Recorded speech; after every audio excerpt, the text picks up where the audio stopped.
welcome to America's Big Sister Television. Yes, I have called it America's Big Sister Television. I'm going to give you a few minutes to get in. I know some of you all had to get pulled away from the inauguration. I get it. I get it. Me too. But I did feel that no matter what, this is an opportunity to get some amazing women in the room. And since they were all available right now, I said, let's do it. Let's just get them in the room. Let's get some conversations going around a topic that I know so many of us find ourselves hearing it.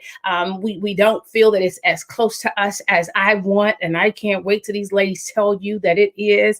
And so because of that, we missed the opportunity to discuss it. We missed the opportunity to help others when it's happening. We don't even know half of the time, right? And that is the topic of sex trafficking. As America's Big Sister Foundation, one of the things I am huge on, and that is being a voice for our young people. I am huge on making sure that topics that, your big sister may not know everything about, but see, I've got friends that know about it, and we bring our friends on, we bring our sisterhood in to have these conversations. So I thank you so much for taking these few minutes out, 30 minutes, I say, just give me this time.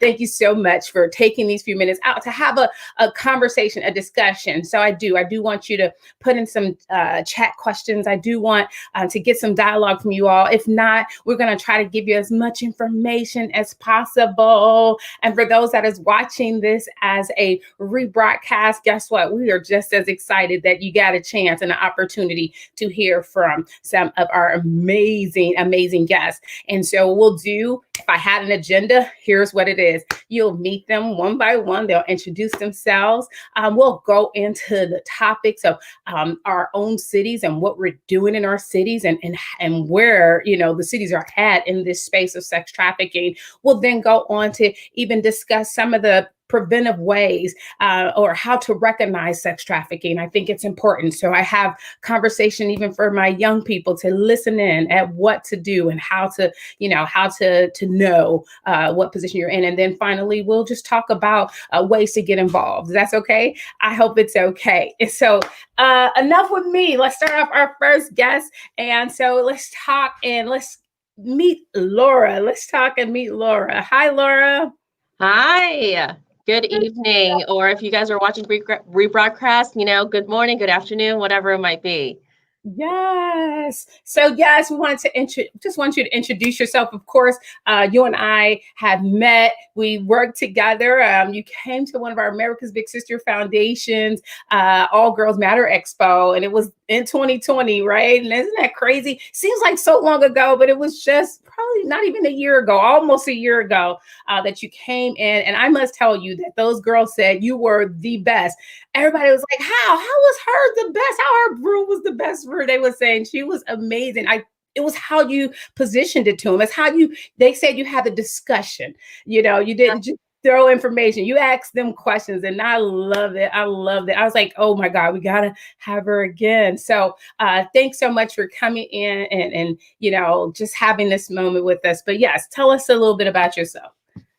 Well, yeah, thank you for that feedback. I remember just how cold and snowy it was that day. I actually did that whole day's presentation in my booth. I never changed out of them because it was so cold.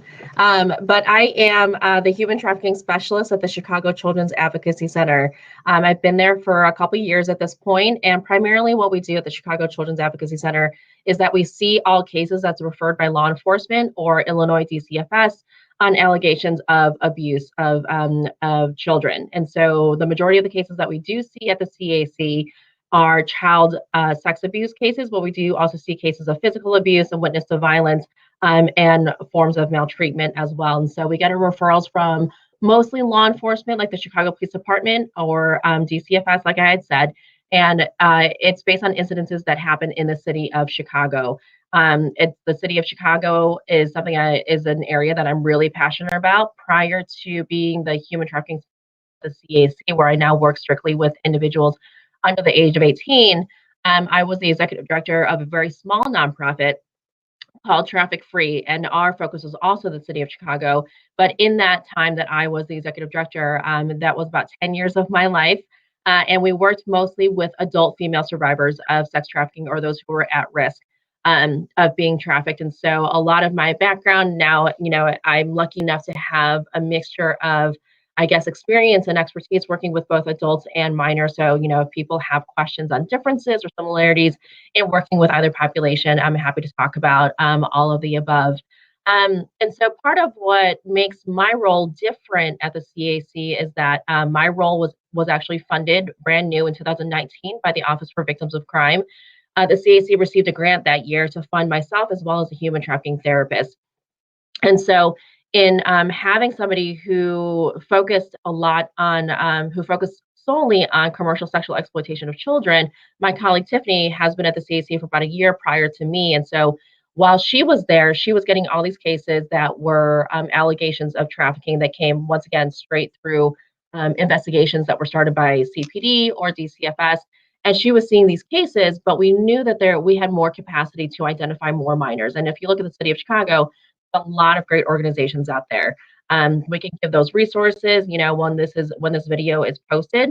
But a lot of those organizations focus on young adults and adults in general, and there wasn't really a lot of resources that were specifically dedicated to working with minors. And so the CAC knew that we needed to expand our resources and our reach. And so that's when I came on board and started taking a look at the number of cases that we were looking at. And in that first fiscal year that my colleague Tiffany, our CSEC specialist, started in, we had about 50 something cases, and we knew that was low. We know the statistics in the city, and we know that's super low, and something needed to be done about it. So then I started in 2019 and started looking at the program and realized that there's a couple of statistics that make our role at the CAC super unique. One is that we know that based on research that children who are being exploited, it takes unfortunately about 2 or 3 years in going through services, going through systems before they're actually identified as needing services specifically for sex trafficking. So, and we also know that 70 to 90% trafficking survivors were first abused in child sexual abuse. So, in that unique situation that we are in at the CAC, we see so many allegations of child sexual abuse that it was important that we started looking at every single case to look for those red flags. And since we started looking at every single case, not just the cases that came in specifically for human trafficking, we saw a very steady uptick in the number of cases that actually qualified for our small little human trafficking unit. And so when we started red flagging cases, we started noticing that this young person is actually at higher risk. This person is actually experiencing human trafficking, not, just a single incident or multiple incidents of child sexual abuse. We helped our team internally to identify more and more cases. And when we talk about our team at the CAC, we also have in-house in the same building special investigations unit detectives from CPD. We also have DCFS investigators who specifically work on the cases that we see. We also have the Cook County State's Attorney's Office, and we also have a medical clinic. And so when children come to the CAC, they're coming in for, that evidence collection piece with forensic interviews, but then they're also getting support and advocacy services, and as well as case management and referrals to also in-house mental health services. And we work alongside all of our multidisciplinary partners that I just named there to provide support in one full swoop to a child. Because prior to the CAC model, children were disclosing one person at a time, and then they had to disclose to somebody else, and then they had to disclose to somebody else. And really, we just bring all of that together at the CAC. And for children who are identified as human trafficking victims or survivors, a big part of what we really believe in is relationship. We know that for adults or minors who are caught up in this trauma and in this experience, one of the biggest things that keeps them in is a relationship they think they have with their trafficker. There's something that the trafficker has, provided them that they feel like, oh, maybe that's because they love me, or they're able to support me emotionally in a way that I wasn't getting at home, or there's something that is relational in their exploitation. And so we walk in and say, actually, we're going to provide a mentorship relationship for you as well. If it's something that you're open to, we're going to be there to encourage you as you do your school plays, as you try out for basketball, as you apply for high schools. We're going to be there for you as mentors. We're not therapists. We're not there to say that we have to meet every single week on a Monday at 6 p.m. And we're going to work on goals. And once your goals are accomplished, then our relationship. We're really dedicated to this model of we're going to provide ongoing relationship that has no end, even if I leave the CAC, these kids will have my telephone number. And it's one of the biggest things that I always share with people, that if you're in it to really do this work, know that you are in it for the long haul. You cannot, just volunteer once, be in a child's life in one moment in time and think that that's, you volunteering and making a difference. Maybe you made a difference. I don't know. Maybe you planted a great seed that day, but it really is about the long-term relationship when we talk about intervention with, minors or adults that we will be working with. Awesome. So thank you so much, Laura. This was a lot of information. And so we had some people already chiming in saying, oh my God, all this information, where did I get the website at? So we've given the website out already. We have people asking questions as you are talking. And so that means this is great dialogue and you're giving us so much. I think when you say CAC is doing some amazing things, I definitely have to make sure I bring in our next guest, right? Because you guys are doing some awesome things in Chicago. And then when you said I'm there to the end, I'm gonna tell you now, I was ready to sign up myself. Okay. I was like, wow, that is awesome. This is information that we have to have. And so let's bring in our next guest. Dr. Kisha is here. How you doing, Dr. Kisha? Hi, how are you? I am good. Just if you can, give us just a little bit about yourself, and then we'll go ahead and start our dialogue. So, like Laura, I work with human trafficking victims. I am actually the first gender responsive LGBTQ human trafficking specialist for Cook County Juvenile Court. I have about 8 years of working with trafficking victims, first through ministry, where I was a part of Rosa Sharon Ministries and started a non-for-profit. And we continue to work with victims of trafficking as well as survivors. Currently, I am I am responsible for conducting all of our assessments at juvenile court. Whether they are assessments that come from the bench, the attorneys, probation officers, juvenile detention center referrals. I work really close with Laura. I work with every branch of government as far as trafficking is concerned. And I've also been responsible for a lot of policy recommendations. I'm also the co-chair of the ACT work group, who offer policy reform for the Illinois courts. And my work with trafficking is a purpose-driven work.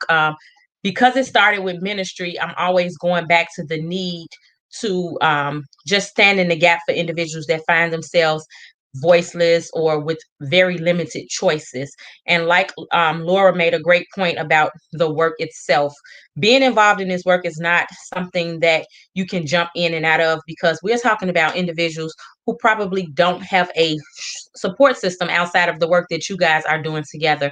And so for me, oftentimes my work looked more like being a mother figure, being just a sounding board, offering them the opportunity to make decisions around, you know, empowering decisions around what they want out of this case plan, or direction and placement and services and things of that nature. So although I may have the title, I always think of myself as collaborative work with the young ladies and the families in which they are either coming from or returning back to.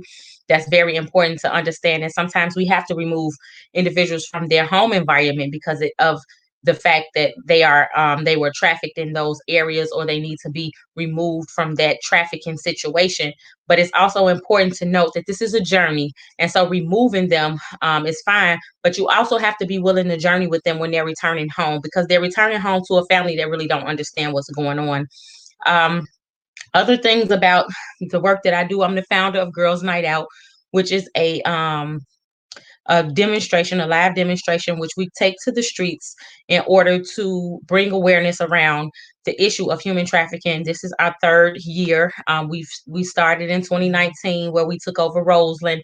2020, we took over the whole city. And this year we focused on motel and hotels. And I always use the work that I'm doing with the courts to drive what that effort looks like for a girls' night out.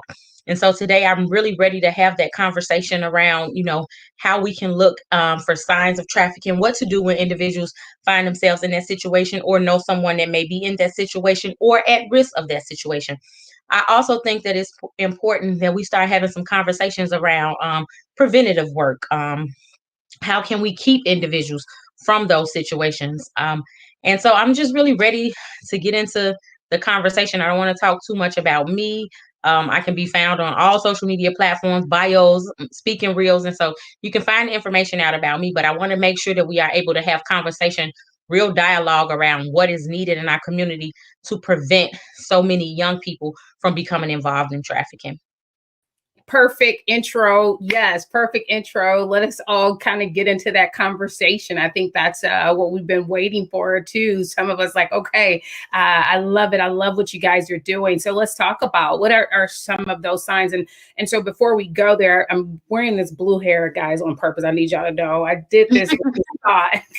Well, we found that blue is kind of the color. And so I said, okay, we want to do blue. Blue is the color for this human trafficking conversation that campaign they kind of posted and started doing around the nation. And so we know January is the month that they keep these conversations going as well. Human trafficking itself, I do want to make sure we are aware that there's different types of human trafficking, right? Let's be, just make sure all our audience know that we're talking about the sex trafficking part of human trafficking, right? So we know there's this domestic part where you got people are cleaning and being nannies, and people are, have taken their identification and having these people out just doing, like you don't even know that they're domestically being trafficking. Then we have, that forced labor of trafficking. So we got a lot of things even in our own homes that we don't know that they've had to, we don't know who's creating it because we don't know where it's coming from, but we don't know there's probably young people sitting somewhere having to do this. So there's levels. And so we get that out the way and say today's topic though is in that sex trafficking space. Now, the reason why you want to help me. Help me. I just want to make it clear to anyone that's looking that there are areas in which sex and labor do intersect. Areas in massage parlors and strip clubs and pornography, although we're talking about sex trafficking, we want to be clear that it can intertwine. And so we don't want to miss the opportunity to help someone that may find themselves involved in an intersection of both labor and sex. How would that come on? Talk to me about that part. I'm interested. I know we said we don't have a lot of time, but yeah, I'm interested. And I would personally say that I've experienced some things in my personal life. And so personally dealing with something as a young person, being given over to a man, without my consent. Does that make sense? And having that to be in a situation where people call it manipulated. I began to believe that this person really, really was there for me. I'm a teenager. I'm 15 years old at the time. I'm believing this person is there for me. They seem nice. They're buying me things. Oh, I've never had that before. Oh, this is so now I'm in a confusion space, but then this person takes full control of me. Full control. No one could do anything. And when I mean by full control, I mean from being beaten to being put into places with guns to my head. I have experienced some things. And so this is not the Trigger Way platform necessarily story. But I will tell you, this is why this is very, very close to my heart, because I believe that what people think sex trafficking is, I think it's they don't know that it is something that's could be right next door to them. So could you tell me what that looks like? Could you help them, help our people, our viewers, what it looks like? And so what I would like to say, as far as like what you just explained about your story, that would be considered, and Laura, you can chime in, please help me, girl. That is considered for me, and if I was teaching, that would be the grooming process. That would be that process of preparing you for sexual exploitation, and then keeping you involved in that act, using a control and manipulation process. And so you really in your story, you really told the story of so many girls that find themselves in that arena. And just to clarify, and then I'm going to hand it over to my girl, just to clarify, when I said that intersection, oftentimes we find girls that find themselves in situations where they may be dancing, private parties, strip clubs, and I call it the natural progression. So they may start off dancing. I can't tell you how many times I've interviewed young ladies that said, I didn't get involved to prostitute myself or become, part of the life. I was just dancing, but it's that natural progression of dancing and then not making that money, or even if you are making that money, the introduction of being able to make more money and just the manipulation, the coercion that goes along with trafficking. You explained how you got involved, which is a major pathway for most of our girls, which is coercion. We talk a lot about force. We see a lot about force and fraud on television shows and things of that nature. But Laura, if you can let me know if this has been your experience. The majority of our young ladies that find themselves in these situations are coerced and manipulated in those situations. It's not a matter of force. And so when I talk about that intersection, it's just that gradual form of manipulation and coercion, from dancing to exchanging sex to now pornography. And so it's that. And so we often leave out that whole conversation about pornography. But that is, when you see those young girls on there, not, we don't know if that's a consensual agreement, a consensual contract. That may very well be young ladies that are forced to perform these acts, and they may be being taped and put out there for sale. And so I always think about exploitation in the form of, anytime that you are giving something and getting nothing in return, or anytime you are coerced or manipulated into doing things that make you uncomfortable, whatever that may look like, to me, that's exploitation.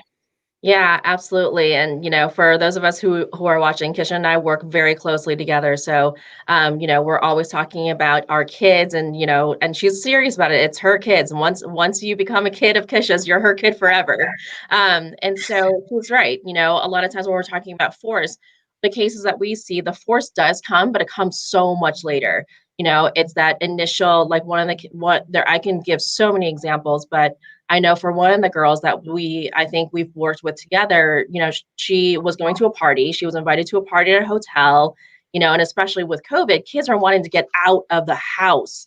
They don't want to be cooped up with their parents, regardless of, how close they might be with their parents. They're going to go out to a party. Of course, who doesn't want to go to a party? So she goes to a party. There's a guy who comes out of another room at this hotel and notices her and says, "Hey, you're really pretty. Hey, you want to come hang out with me in my room?" And then that leads to some sex, and then we all know that sex can lead into some emotional attachment, and from there it's like, "Oh, hey, like, we need, can you go do this for me, and can you go do XYZ for me?" And then that escalates, just like that same road that Kisha was talking about. It just escalates and escalates from there. And then if they're not meeting whatever quota that they've set, that's when the force and that physical abuse starts coming in. Now, when we're talking about strip clubs, when I was running Traffic Free, we had a drop-in center. And I actually just had this question earlier today from another presentation, that somebody was like, "Well, are there legitimate strip clubs?" And I sat there, took a pause in my presentation, and I will say, you know what? I don't have research to back this up. I don't. But anecdotally, the adults who would come to our drop-in center would talk about dancing, would talk about working in strip clubs. And yeah, exactly. You would go in there because you want a job. You're getting a job to put food on the table. But then it's not just that force, but every single woman who talked about working in a strip club who came to the drop-in was like, "We all know there's always a back room. 100% of the time, there's always a back room." And while you may not be beaten, and you may not be, in some of those more traditional forms of how we picture forced to be, maybe you're not being physically forced to go work in that back room, but you're also maybe not going to be given the hours to make the most amount of money. You're not going to be given the best stage to make the most amount of money. You're going to be kind of silenced out, so that people start ignoring you at the strip club. Your coworkers start ignoring you, and that pressure of, "My gosh, now I'm making even less money because I won't go into the back room." Then at that point, what choice do you have? So you go to the back room and you start making that money. Wow. So yeah. So when we talk about grooming, it obviously looks different for adults than for minors. We, with the pandemic, we see a lot of online exploitation, a lot of online grooming, and like, we see so much. I learned a term recently, and you guys can help me out here. But when you, like, quick friend people on Snapchat or something, like, you don't even know them, you just start quick friending people. There's a term for it, and I don't remember what it is. Like, that's so common with our kids that we see at the CAC. They're just quick friending people, and then all of a sudden people are like, "Oh, thank you for friending me. Tell me all about you." And it starts. And that's that second level of grooming, gaining information through casual conversation. It's all a process. The process of grooming is a very it's not it's intentional. Everything that is done is intentional. And just to piggyback off of something that Laura said about being forced without force, choice looks a lot different when you don't have food to eat, when you don't have a place to stay, when you don't have a family support system, when you are surrounded by gang members. So, we constantly talk about this thing where our girls forced, this idea of force, or they wanted to. We can never judge a person's level of force because we're not sitting in that situation. So I Right. want to eat every day. And so Right. whatever it takes to make sure that I eat, then Right. that's what happens. And that's the space. That's the space. That's the vulnerability, right? So we talk about the vulnerable ones. We talk about the ones that is easily to be sought out because of the, and sometimes we even look vulnerable. I was told some of them can pick us out of a lineup. So I want to keep going, but I do want to add in our next guest who came on, and I'm so excited. She made it in. This is an amazing, amazing young lady who has helped me in some of my conversations and has helped me really identify, what I was even going through. She was the one that said, okay, Trigil, this was an act of sex trafficking. So I want to introduce Jacqueline Aludo, and I want you, if you can, just give us a little bit about yourself, and then we're going to get back into our conversation. So those that are in, I thank y'all for just kind of hanging in. I did say we're going to just do 30 minutes, but let us get I want y'all to stay in just a little longer with us. Sure. Thank you so much for having me, Trigil. I'm sorry that I was late. I had a live in Texas. The streets are insane, but I'm honored to be here. I'm so proud of you. I'm so proud of the work that you're doing. It is so important. I started my journey with human trafficking 20 years ago. I had decided that I wanted to make a documentary called Not in My Backyard. And it was originally about battered women and their children seeking refuge in America. 20 years ago, people weren't talking about racial injustice or sex trafficking or domestic violence, really. And what happened was I spent 7 years going across America to all these different cities and states. And at the time, there was this wording that kept on saying, oh, these are child prostitutes. These are teenage prostitutes. And children cannot be prostitutes. Let me just make that very clear. Children cannot be prostitutes, even if they think that they're doing what they want to do and they like it. That is incorrect. They're children and they are being exploited. Their brains haven't even developed fully. So that really bothered me. And I'd asked my mentor, I said, I keep on seeing a trend in all these cities with these kids. And she said, that's human trafficking. And then once I learned about human trafficking, I kind of changed my whole mission. And the goal was really to make people aware of human trafficking, but also implement solutions. So I wear a few titles. I am a law enforcement advocate. I'm one of 3 in the state of Texas. I work alongside law enforcement to help them build cases, but also I sit with all the kids and the girls during court. I make sure they're court-appointed attorneys, they're caseworkers, they're law guardians, anyone handling them are really advocating for their rights, and I hold them accountable. And then on the other side, I work with the advocates to make sure that the kids are getting, it's really important that they get trauma therapy, that the advocates know about crisis intervention, that for the kids that do have families and parents, that they really, they're suffering from PTSD. Actually, I call it present traumatic stress attachment disorder, because a lot of our girls, they want to go back because there's such a trauma bond with them and their abuser. And it is so psychological. And the grooming process is this kind of slow seduction where these are your biggest cheerleaders. They make you feel great. They make you feel loved. And before you know it, you're so turned inside out that it's really hard for the girls to break these bonds. And so we really work on programs to make sure that we're breaking those bonds, but also making sure that they get the right therapy and they're in the right programs. And then really the other side is law enforcement. Like, we have to have tougher laws on predators and traffickers. I heard the other ladies talking about, massage parlors, SOBs, sexual oriented businesses. Of course, there's human trafficking in them. strip clubs. Of course, there's trafficking in them. Internet, child exploitation, sexploitation. It's just the pandemic with COVID. What really happened was COVID really turned human trafficking, which was an epidemic, into a pandemic. And a lot of teachers that really looked out for these kids, they couldn't report things. We saw a spike in college campuses also, even with a lot of the kids that were foster kids that aged out and were going to school, or the students that were homeless, because you don't have adults on campus. And so you're doing whatever you can to survive. And it's very easy to be exploited and be taken advantage of. So that's a little bit about what I do. That's just a little bit. That's just a little bit. And so back, I mean, and I think it brings us into still in the conversation. So all four of us, we're having these conversations, and I think you guys are still bringing out just those vulnerable spots, right? How these young girls are vulnerable. And I want to take away the idea that it's just girls, right? That it's boys as well that is being trafficked.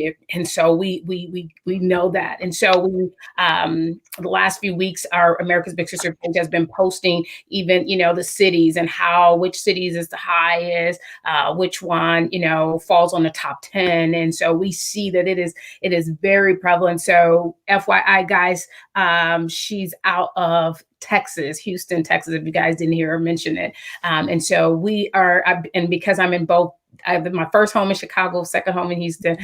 I was like, I gotta have my sisterhood here with me. And so we talked about, the different grooming aspects of things. I do want to talk about to some of our people that may be watching is, how do they, any of you guys can answer it, but how would they know that it's, so we've talked about how to notify, but how to prevent it, right? So we're going to talk about some preventive ways for our young people that may be watching today. What are some ways they can prevent this space? How could they recognize that it's there? I mean, because I could tell you now, I didn't recognize it.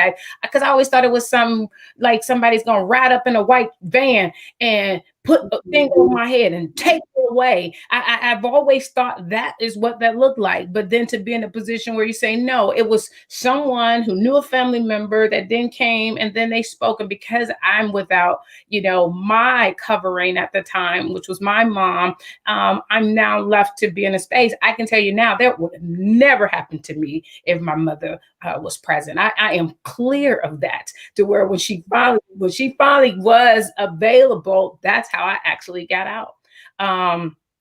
And so I'm telling you, so let's go ahead, let's open it up for conversations about that.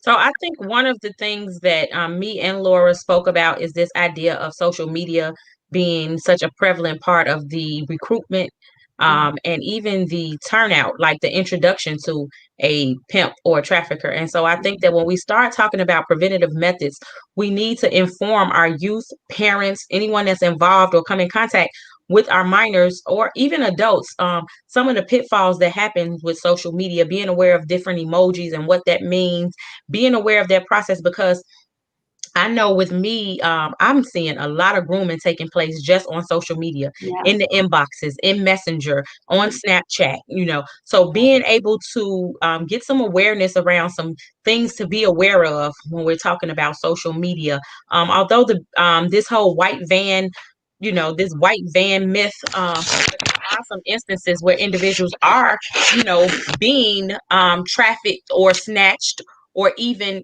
being introduced to traffickers, because they've had a location, letting individuals know to turn their locator off on their Snapchat, different things that could really prevent being aware of your surroundings. Number one, not posting everything. Like we live in an age where everyone is doing everything for a like on Instagram, Facebook, and Snapchat. So being able to validate each other without having to do that online or having to give too much of ourselves in order to receive that validation. Okay. Yeah, I would say, just being proactive. I kind of have this caregiver mindset now that I work at the CAC, and so much of how that trajectory of child abuse to sex trafficking happens because caregivers don't know how to react. And so We need Right. to be proactive in teaching caregivers that, there's normal, healthy sexual exploration. And the moment you start shaming a child for that, they're going to start looking for that outlet and that exploration piece, that ability to explore with somebody else. And so how do we recognize what's normal? How do we understand what's normal? And how do we work with our kids to be like, okay, it's okay that you're curious about this, but here are the healthy ways to explore it. It's super uncomfortable for most adults to have that conversation, but obviously, the more you do this work, the more it's kind of like, well, we have to have this conversation. And just be more proactive in giving caregivers resources for what internet safety does look like. I had adults coming into the drop-in center, and there was one time that there was a girl who, was struggling financially, and then all of a sudden she came to the drop-in center one day and said, this guy just sent me $500 from New York, and he wants me to come to New York. And, she had been groomed and been a victim for so long in her life that even in her early 20s, like she couldn't, until I said something, I was like, well, what do you think he wants once you get to New York? And like, she hadn't thought that next step, because they're living so much in the moment that, how are we talking to our kids about hope in the future and what their goals are, while at the same time encouraging them to explore sexuality and their curiosity in a healthy way. So I'm kind of putting the onus a lot more on, I think in a lot of times our conversations is focused on how to prevent themselves from being victims. But, working with children full time these days, it's one of those things where what's our responsibility as adults? How do we be more proactive in children's lives to teach them these things? And so is there anything on your page, website, that we can go to and see some of those, like she mentioned, emojis and signs and things like that? Is there anything, like if we went on your page, because we've already put your page out there already? Yeah, so we actually have to enhance our human trafficking page at the CAC website, but you're welcome to share my email address. My work email is just lng@chicagocac.org. And then, we all do additional trainings outside of this. So, this is probably more of an in-depth training. Yeah. NIC has great resources on online safety. So they're Net Smarts for Kids, I think it's called. If you go to the NIC's website, they have a whole host of resources for internet safety for parents. I would also say for the kids, their parents should download Bark, which is an incredible app. And basically, when your kids are getting text messages with specific kind of verbiage and emojis and stuff, literally you could be sitting next to your kid. I see it all the time with parents. Their kids are on their iPads or on their phones. You have no idea what your kid is doing, and it'll notify you right away. Even if the game says you're very mature for a 12-year-old, that's a red flag. And so Bark is really good. Life 360 for parents to always know what's happening. And I would also add on to what you were saying about with caregivers. I think here's a few things, whether it's with schools, when you're training schools, hospitals, law enforcement, really anyone, we don't understand what trauma looks like. And so as caregivers and as society, we need to be trauma appropriate.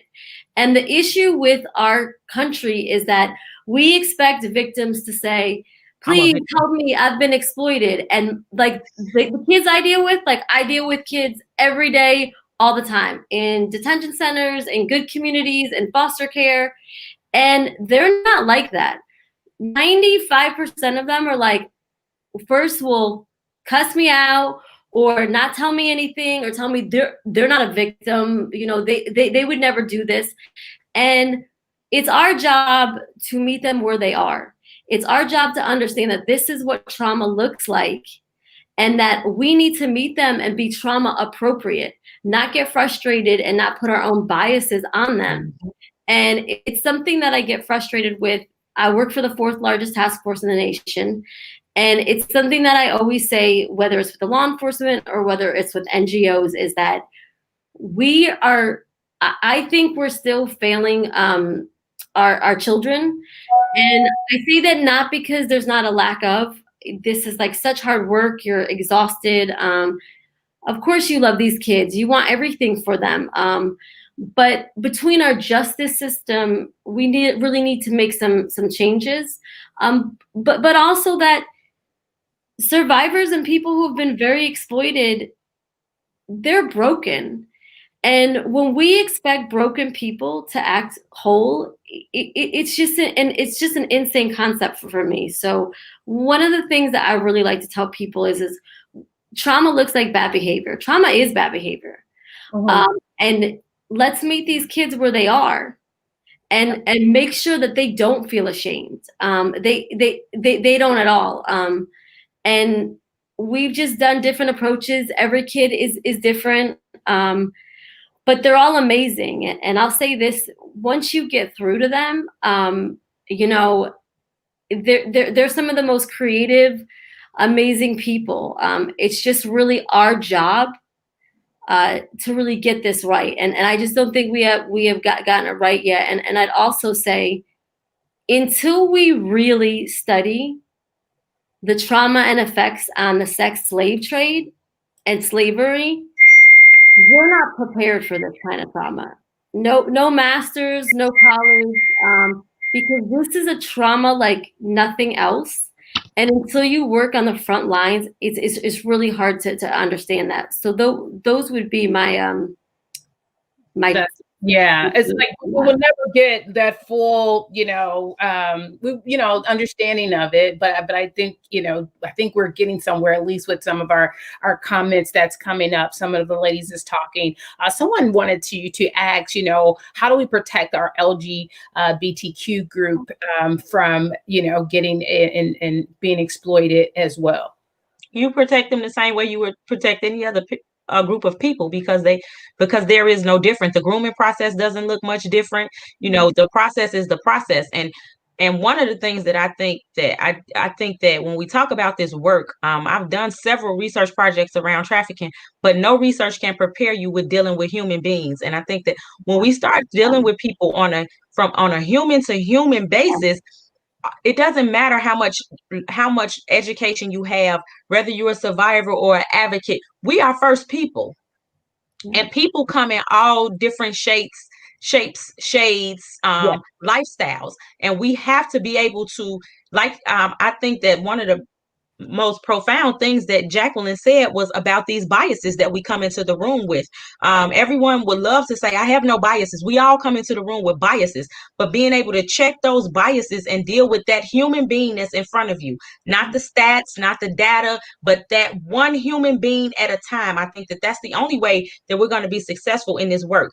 When we talk about prevention, whether it's heterosexual, LGBTQ, whatever population you're dealing with, I think that we first have to demonstrate healthy relationships to our youth, because they have not. That's one thing that has not been demonstrated. And you even spoke to this when you talked about your story, because you didn't have because we don't always have a lens for what is healthy. We get into these relationships and we make them be what we want them to be. And because a lot of people, the target is that vulnerable population, that population that they know don't have that support system, that would not know the difference between a healthy relationship or a abusive relationship, an explosive relationship. So I think that we're missing one of the biggest things is that, Laura, you talked about it. Everything is relational. And in order to fight something that's relational, you have to meet it with a healthy relationship, not a dictatorship, not a dominant relationship, not this authority that I don't walk in the room and say, I'm Dr. Tab, you listen to me. No, I'm Kisha at the end of the day. I'll do listen to you. Right. But you know what I'm saying, Laura, you see me with my kids. It's like I'm a lot of times I walk in the detention to a program and it's Ma. I don't say I'm not your mother, I'm Dr. Tab. If calling me Ma means that you're going to talk to me and you're going to accept the help that I'm giving you, I don't care what you call me. And a lot of times before that, I was the prostitute woman. I was the prostitute lady. I didn't get mad because they were saying, oh, that's the prostitute lady. Call me whatever you want to call me. Just call me. Yeah, I love it. I love it. And so what we do want, for those that are watching to know is that this can happen to anyone. So even when we talk about the vulnerability space, what COVID has done, and what I've been able to experience, that all of them have became vulnerable, right? COVID has now placed them all on our devices, all of our younger people on devices. And even if y'all can help me by giving me the age groups, like what are some of those age groups that we have, right? Someone say, I love the energy and the passion. Let's go. Yes. Yeah, this is what you're feeling right now. So, what are some of these age groups right now?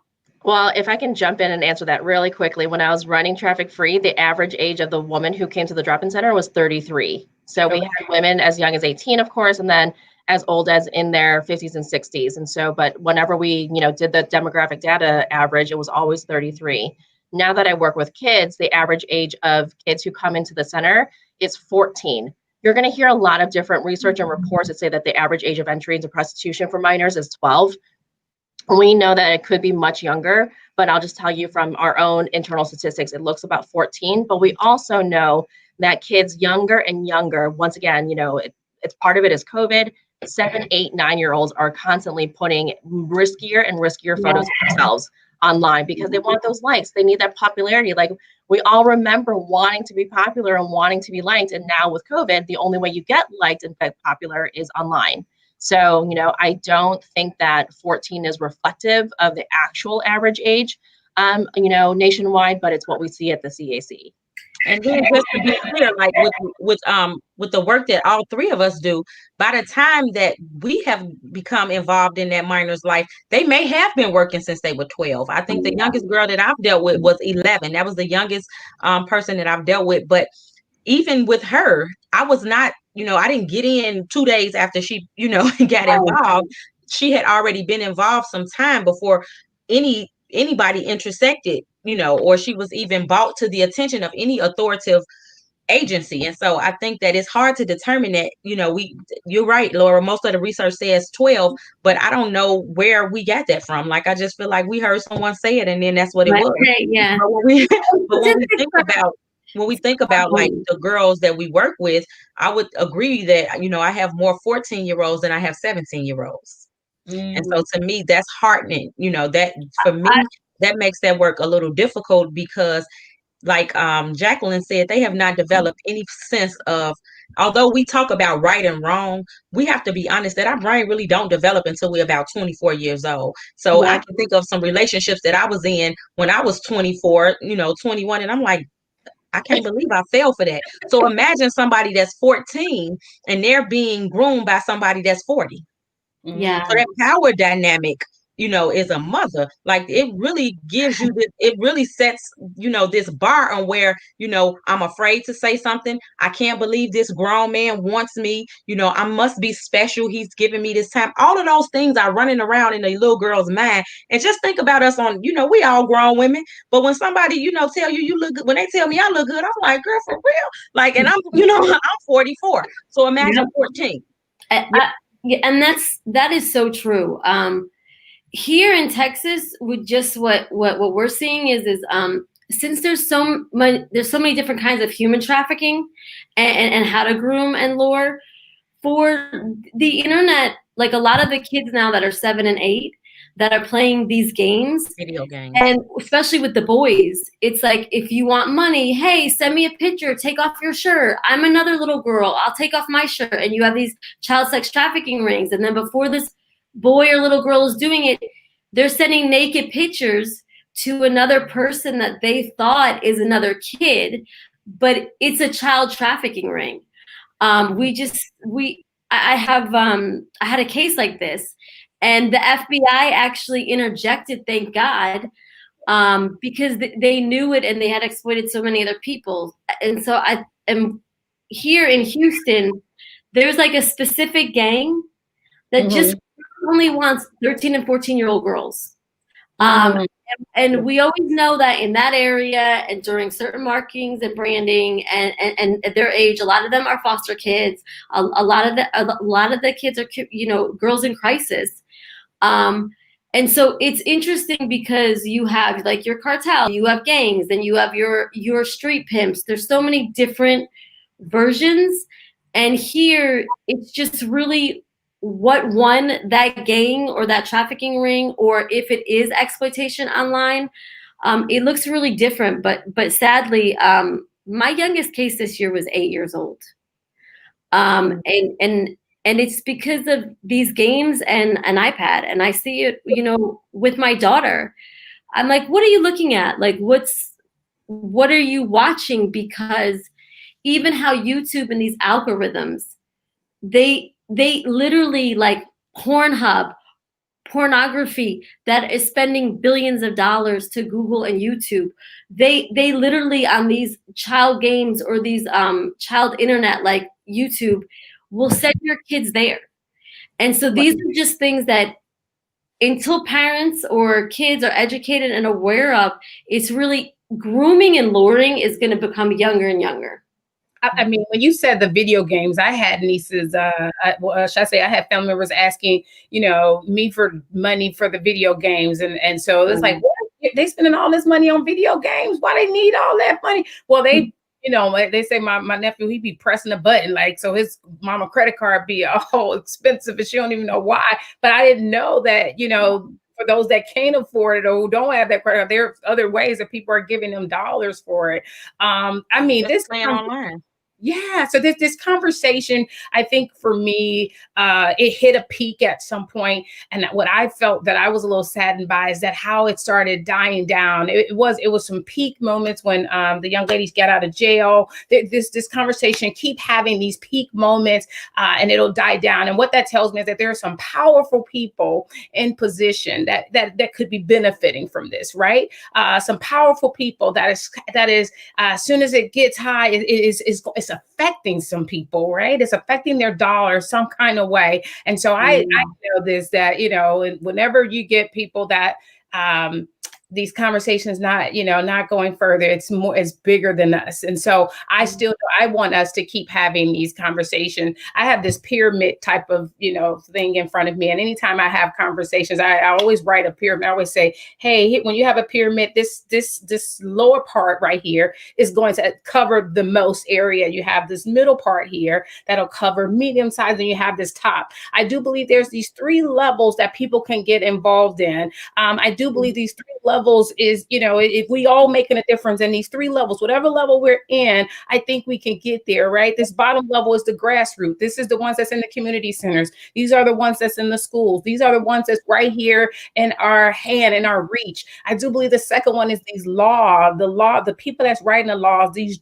because we just got a new administration just came in.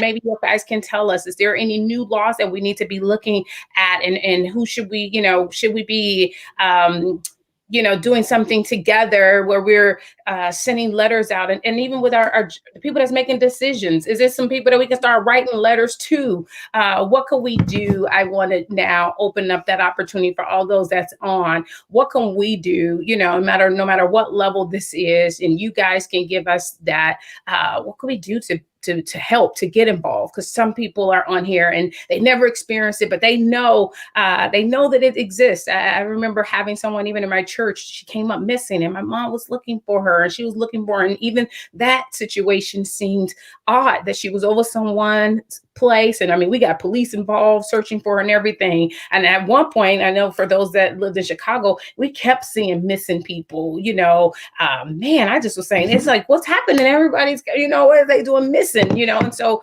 there is so much that we want, we can keep having this conversation, of course, about, but just help us in knowing how could we get involved? What level could we get involved in? Let's start with grassroots. Like, what would be some things you guys can tell us to how we can get involved there?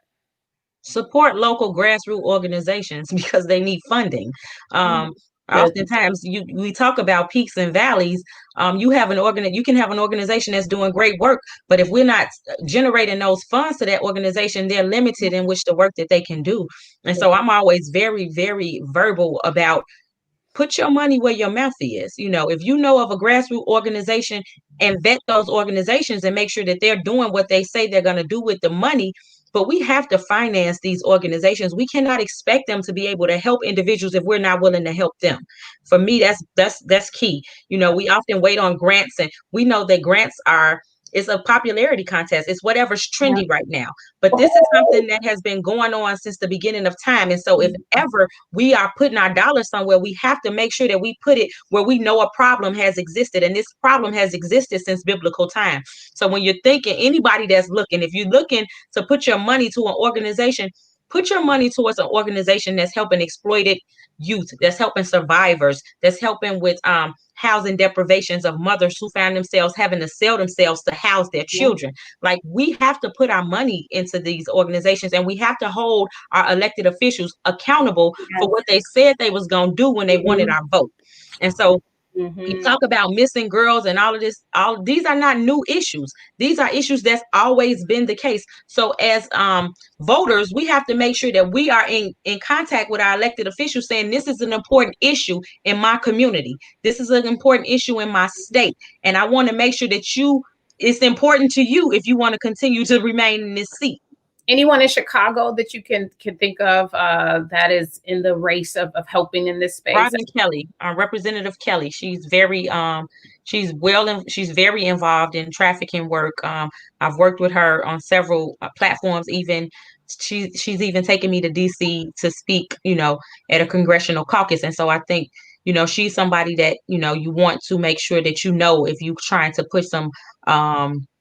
push a trafficking policy. But I mean, I don't think that they have to be visible. We have to be visible. We direct what our politicians and what our elected officials do, because we control the vote. And so when we make it clear that we won't stand for the exploitation of our women, girls, and children in our community, then they have to respond to that. But if we stay silent on a situation, it'll never get any better. Yeah, and I think, Jacqueline, in Houston, I remember even being there with you regarding that. Help us understand kind of that space too, with the elected official, and how you pushed and how you ended up in DC as well. Sure. Well, so legislation and policy change, it's a little tricky because what happens with trafficking is it's a $150 billion industry. Obviously, labor, sex, drugs, but they all go hand in hand many times. And that's just what we know of. And what that means is that a lot of times elected officials and even community leaders or businesses, they're either profiting or participating. And so the politicians in power that pay for their campaigns, they have a lot of money. And if they are the ones profiting, or they're the ones saying, hey, we can't have you pass this bill. This is going to affect our nightclub. This is going to affect our real estate. What will happen is politicians will not pass that bill. And so what we started doing is we made it so that politicians had to hear exactly what Dr. Kishner was saying. And I can't see because I don't have my glasses on. Did I say that right? Yeah, that's fine. Okay. But exactly what she was saying is that our voice, like, we matter. If we boycotted, if we did an economic revolution, if we said, okay, well, these people put you in and your campaign costs $30 million. Well, that's fine, because in 2 years from now, when your seat is up, we're not voting you in, and we're going to find out everyone that paid for your campaign so that we understand how they are complicit. We've been blessed to change policy with Congresswoman Sheila Jackson Lee with the FOSTA-SESTA bill with Backpage. A big thing for us is we wanted to add restitution for victims. We thought that Backpage should be paying restitution for victims. So she really carried that amendment for us. And now here, we're back in session. We started a thing last year called the No Trafficking Zone. And it was where we have sports stadiums. NRG was the first one. Again, that's all God, like the fact that a football stadium has done this. But our goal was really, we know trafficking happens 365 days a year. However, there is a spike when there are men just congregating together and there's alcohol and drinking. There's a large spike. And so we wanted to make sure that here at NRG Park, they were trained. So they're being trained by professionals to identify with what human trafficking and labor trafficking looks like. But then also at every game, every rodeo, every oil convention, there'll also be a law enforcement detective and an advocate with them, so that we know that the predator can get taken care of, but we also want to make sure that the advocate is advocating. Policy change is so important, because what people don't realize is there's still child marriages in certain states. Exploitation, things that we think would normally you say no. We're fighting for that. You know, foster homes here in Texas, 5 kids go missing a week. The traffickers are picking them up right out of there. But we have to fight for legislation to say in this no trafficking zone, NTZ, for like what we're doing with stadiums, we're doing it also for schools and universities. Is if you try to recruit kids, your crime is going to triple. But Oh, you would just think that would be normal. okay. But it isn't always. So I definitely think we have to be very educated on who's funding our politicians' campaigns, and then all coming together to make sure that all those laws are passed. Okay, I love it. I thank you guys. I know. We've been on for a minute. Of course, you know, you guys are amazing. The conversation can keep going. And so for those that are watching, you've given us some amazing ways at how we can get involved. I love when she said, hey, you can begin to support organizations.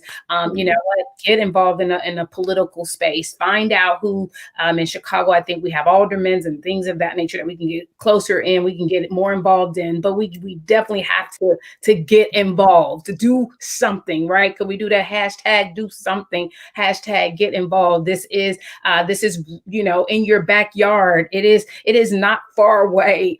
Statistically, what's your number in Chicago and what's your number in Houston? Like, do they have, like, you know, statistically how many cases? Well, Texas, I mean, they all vary. Okay. But the one study that has really hit a nerve with people is there's over 330 human trafficking victims in the state of Texas. Right. Over 79,000 of them are children and youth on any given day being trafficked. So that's like a staggering number. Yeah. But I wanted to ask the girls if I could. Yes. I wanted to give you guys that last couple minutes to have a little dialogue for sure. I just wanted to ask them, because we love to collaborate. I love meeting other advocates and people. Like, how can I help you in Texas? What can I do to help you guys? Well, for me, we're always looking to partner with organizations that would offer us the ability to send girls if they need to, if we need to, for placement. So I'm not sure if you can share any placement opportunities with us, or at least with me, because our funding is so low. So if those are placements that's ran by NGOs or foundations that would allow us, because one of the most concerning thing with my job is that girls often sit in the juvenile detention center for up to 8 months while waiting on a bed and placement, because our placement is so limited.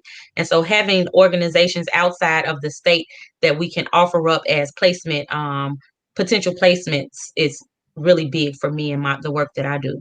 Yeah, I can help you with that. So finding locations that will keep the kids not just locations, but informed trauma, you know, trauma informed care, places that will deal with that trauma care that comes along with trafficking and sex abuse, that specialize in that area. Arena. Mm-hmm. Next month we'll be talking about teen abuse. That is going to be a topic that I want to lead in, because again, I was a teenager going through that as well. I remember going to try to get some help when I finally was free. I made it to San Diego, California. I'm 16, maybe I was 17 years old. So I finally made it to San Diego, California when I had an aunt. And so people say, how do you get there? It was kind of an underground railroad type of situation. I tell people, we had to get me out of there, right? So I finally get to San Diego, and we go to try to find me some help, find somebody to help me with this trauma that I was dealing with, and to also secure me, protect me, because I was in a very fearful space. And so fearful meaning that I thought this person was everywhere. You try to tell me that this person can't find me, can't get me, but my mind says something different, which is why I tell people, I used to say, let me stay with him. Just let me stay, because the fear of getting out there and what he told me he's going to do to me is way more grander. And what he's going to do to you all is way more grander than just, this is the way to keep everybody alive. That's what I had in my mind. But there was no help for me. They turned me away. They told me I wasn't 18 years of age. they told me I did not fit any criteria, that they couldn't help me. All they told me was they had a store up there. I can go and buy some secondhand things that they had up there, and they'll give me a gift card. And I was able to go buy some things. But I'm grateful that my aunt, she just kept trying. We never found any place. But I then began, that's where, my heart to just say, hey, what can I do differently? So I had to start doing my own work and getting healed. And so just wanted to encourage everybody that's listening today to just, do what you can, have some conversations. One of the things I said for Martin Luther King Day, I say it was a day of service. I say, reach out to some young person, talk to them. Some we think, well, they got parents at home. Even some of those don't have those relationships.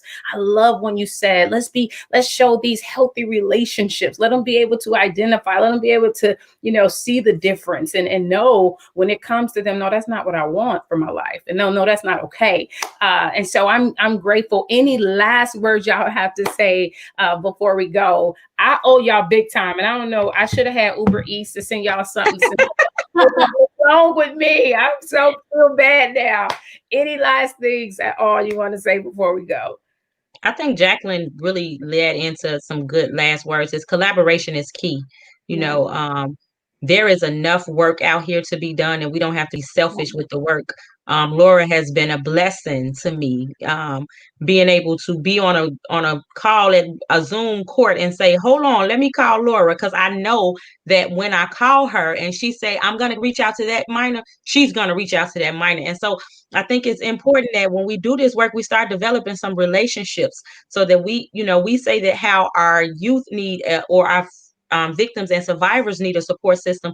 But doing this work, we also need the support of each other, and we have to start coming together and collaborate to make sure that this is not a local conversation, but it becomes a national conversation. So for next year for Girls Night Out, I would love to have a national demonstration. And so for me, collaborating with other groups that's doing this work is key, and making sure that when you know that this is not your area, this is not your wheelhouse, being woman enough to refer that out to someone that it is, making sure that we support the work that other people are doing, because we can't do everything on our own, but being able to say, I know that Jacqueline is in Houston and she can help you is key. Yeah. I feel like I just want to second everything that everybody has said. And so the only last thing I would add to this conversation is, when we talk about being proactive and providing resources to caregivers and whatnot, being proactive isn't just about stepping in and, breaking down brothels and saving girls when they become victims. It's about becoming a mentor. So once again, I'm going to bring it back to that relationship piece.